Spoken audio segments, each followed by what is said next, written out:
La notion de fête de fin d'année, c'est le braquage parfait. C'est-à-dire que... Au propre et au figuré. Non, c'est le braquage parfait parce qu'on ne peut pas faire mieux. C'est-à-dire que là, il n'y a rien d'occidental dans la notion de fête de fin d'année. Mais la chose, c'est que c'est tellement bien présenté que ça donne l'impression que quand on fait fête de fin d'année, on est dans une tradition étrangère à la tradition africaine, alors que la seule tradition qui célébrait les fêtes de fin d'année, c'est la tradition africaine, pour la simple et bonne raison, comme je l'ai dit au maire d'Angers, l'Afrique a inventé le calendrier. Quand on n'a pas de calendrier, on ne sait pas quand l'année commence, on ne sait pas quand elle se termine. Donc on ne peut pas faire de fête de fin d'année si on ne sait même pas compter le déroulement de l'année. La chose, c'est que les Européens, c'est au contact de l'Afrique qu'ils ont découvert ces notions-là. Vous voyez? Et même les mois que nous avons, les janvier, février, tout ça, ça vient même le calendrier, tout ça, c'était le premier mois de l'année au niveau des Noirs qui vivaient en Italie. Et c'est ce premier mois qui a donné finalement le nom générique des 12 mois. Mais ces 12 mois de l'année, 365 jours, ont une origine. Et je pense que c'est bien d'écouter le chercheur qui explique lui-même quelle est l'origine des 12 mois de l'année dans la tradition européenne. Voilà une des choses. Et une autre chose aussi qui est assez étonnante, c'est de voir que nos mois, on appelle le mois de septembre, d'octobre, novembre, décembre. Alors on pourrait penser que c'est le 7e mois, 8e mois, 9e mois. Ben non.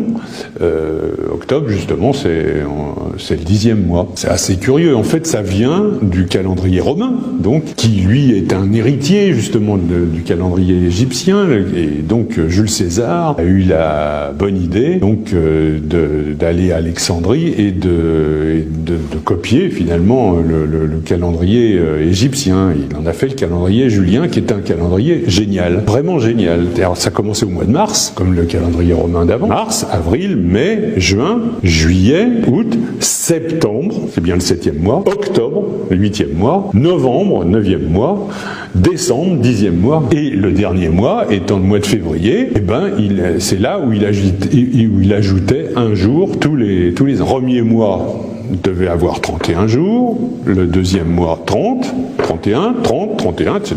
jusqu'au bout, et à la fin 30, et tous les 4 ans 31. Parfait. Puis il meurt avant d'avoir vraiment tout réalisé son truc, et du coup, et en plus de ça, ça fait un gros scandale, parce qu'il avait perdu quelques jours. Ça, les gens avaient perdu quelques jours de travail, etc. Donc ça allait pas. Et mais quand même, on a trouvé que c'était finalement pas si mal. Alors on lui donne comme nom le calendrier julien, et on donne à Jules César donc le nom d'un mois, le mois de Quintilis qui devient le mois Julius, juillet, mois de Jules. Mais pendant une dizaine d'années, personne n'arrive à comprendre l'histoire des 4 ans, ils font ça tous les 3 ans, enfin n'importe quoi.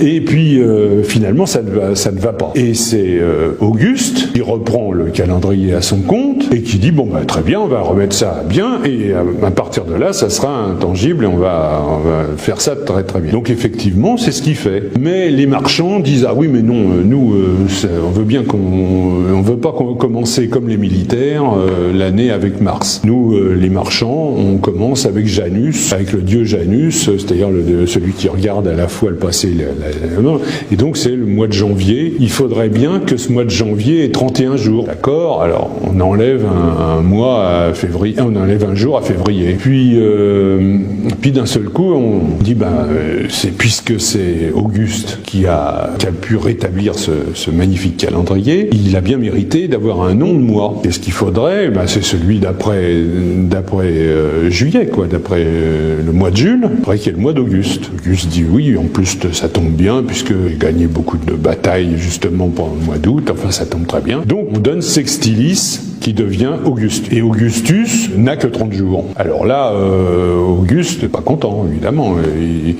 Jules César a un mois de 31 jours, et lui, il aurait qu'un mois de 30 jours, c'est pas possible. Donc il rajoute un jour. Pour ça que août a 31 jours, et évidemment, on en enlève encore un autre à février. Et donc, effectivement, notre mois de février devient un mois de 28 jours, et voilà. Alors je suis content effectivement que vous repassiez ce document, puisque j'étais tombé dessus il y a à peu près 2 ou 3 ans de ça, et j'avais trouvé ça particulièrement choquant effectivement de se rendre compte que notre calendrier en fait était basé sur des égos, d'hommes, des égos d'hommes avaient été construits là-dessus. Effectivement, mais c'est-à-dire que ce qui a de dommage, c'est que quand cette notion est présentée aux élèves, on ne dit pas que ça vient d'Afrique. Vous voyez, on ne dit pas que le calendrier de 365 jours avec les 12 mois de l'année vient du continent africain. Vous voyez, ça qui est dommageable. Maintenant, la problématique de fond, quand on arrive à la période de fête de fin d'année, c'est que on voit véritablement à quel point l'Afrique noire a initié l'Europe sur la voie de la civilisation.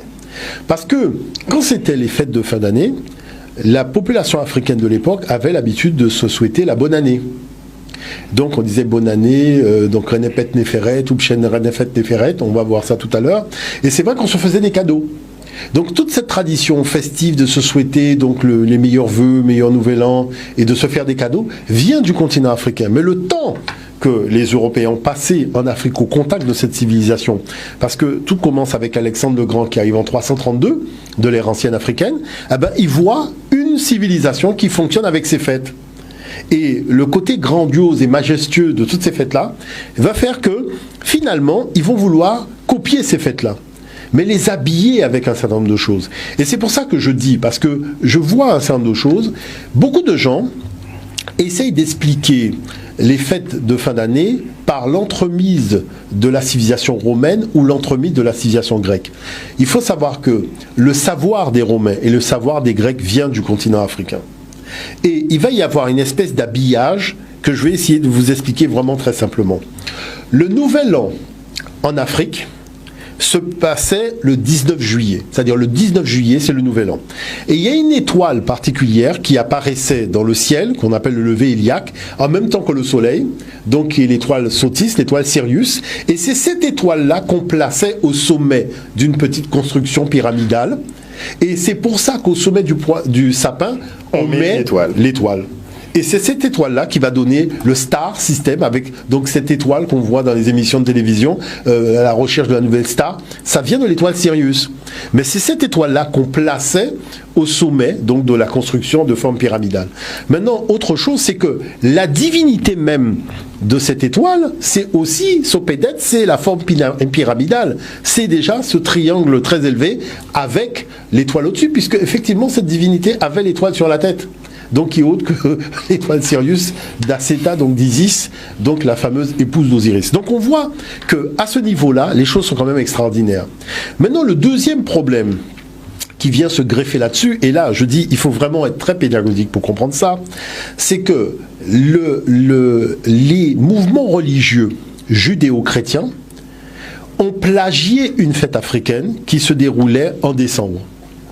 Et ce plagiat, il est quand même éhonté parce qu'on ne peut pas combattre ce qu'on appelle le monde païen et récupérer en même temps ce qui était de l'ordre du monde païen. Maintenant, qu'est-ce qu'on appelle le monde païen?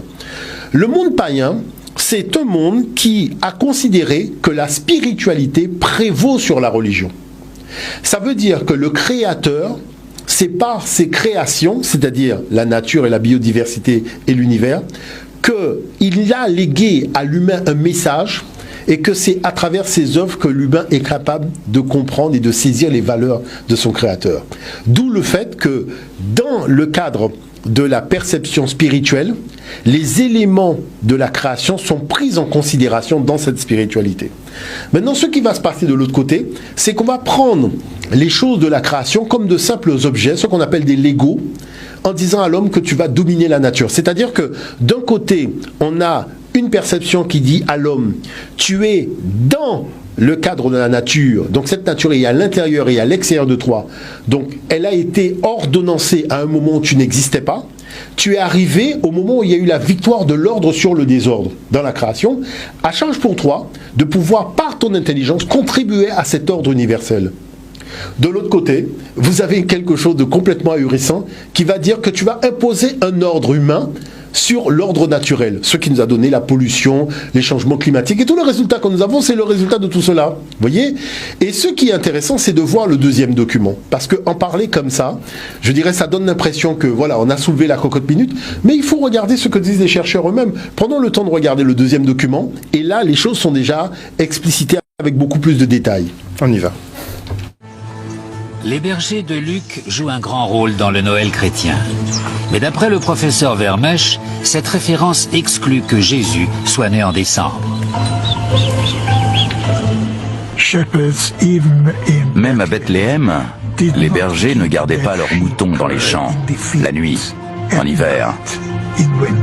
Ils les faisaient rentrer à l'abri.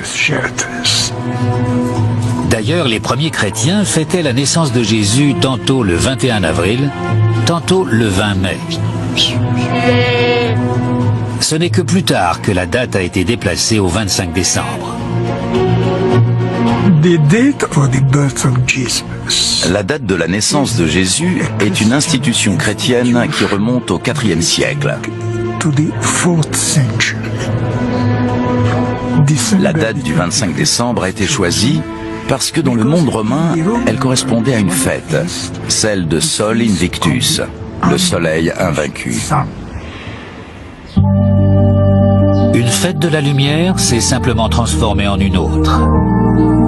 Pour les chrétiens, le Christ est la lumière au monde.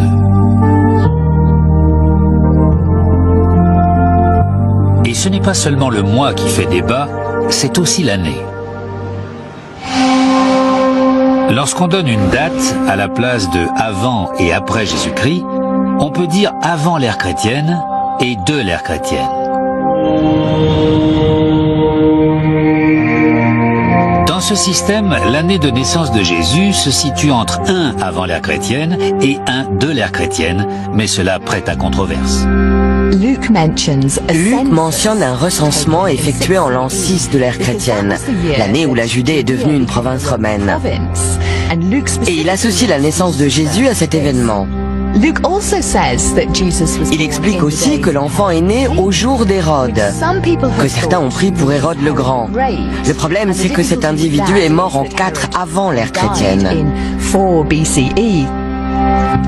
Si Luc fait référence à Hérode le Grand et non à son fils Hérode Archélaos, son récit ne fait qu'embrouiller les choses.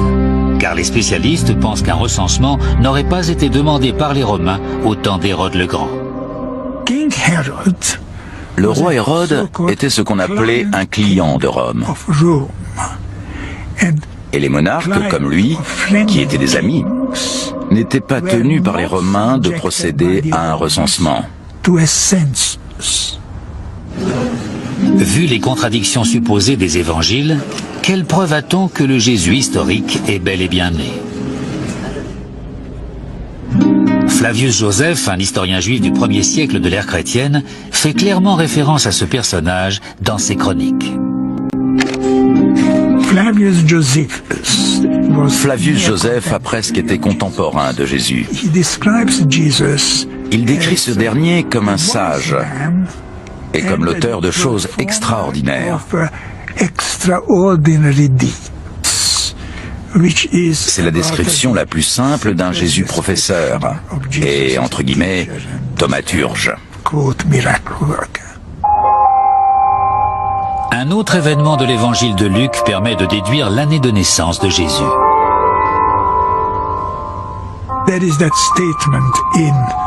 Une phrase de l'évangile de Luc explique que lorsque Jésus est apparu en public, il avait une trentaine d'années.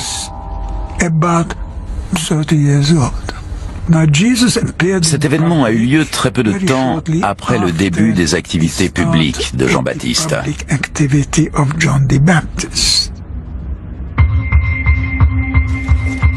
Toujours d'après l'évangéliste, Jean-Baptiste fait parler de lui en l'an 15 du principat de Tibère César, c'est-à-dire en 29 de l'ère chrétienne.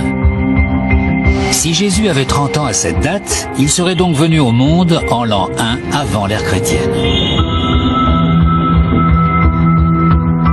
Or, il aurait fallu qu'il ait au moins 3 ans de plus à cette date pour avoir vécu au temps d'Hérode le Grand, ou 7 ans de moins pour être soumis au recensement romain.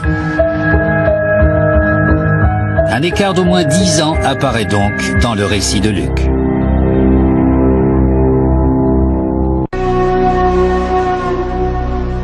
L'évangile selon Matthieu raconte une histoire différente.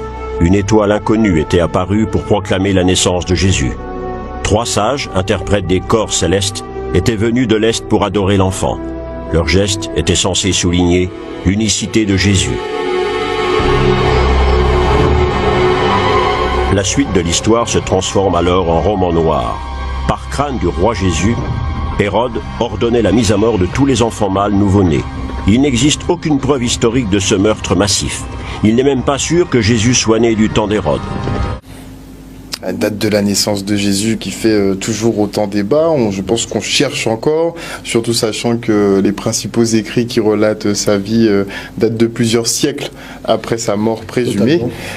Complexe cette histoire. Cette affaire-là, en fait, elle est au demeurant relativement simple, mais elle devient complexe. Pourquoi ? C'est un récit africain.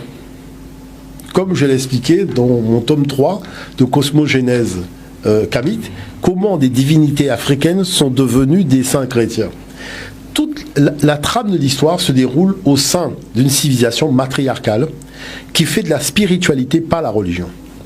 Maintenant, le fait de voir un peuple uni autour d'un souverain dans le cadre d'une pensée philosophico-spirituelle, c'est ça qui va devenir un point de jalousie extraordinaire des Occidentaux et qui vont essayer d'introduire une histoire qui n'est pas la leur dans leur histoire et qui vont se retrouver confrontés à la problématique de la réalité tangible de cette histoire.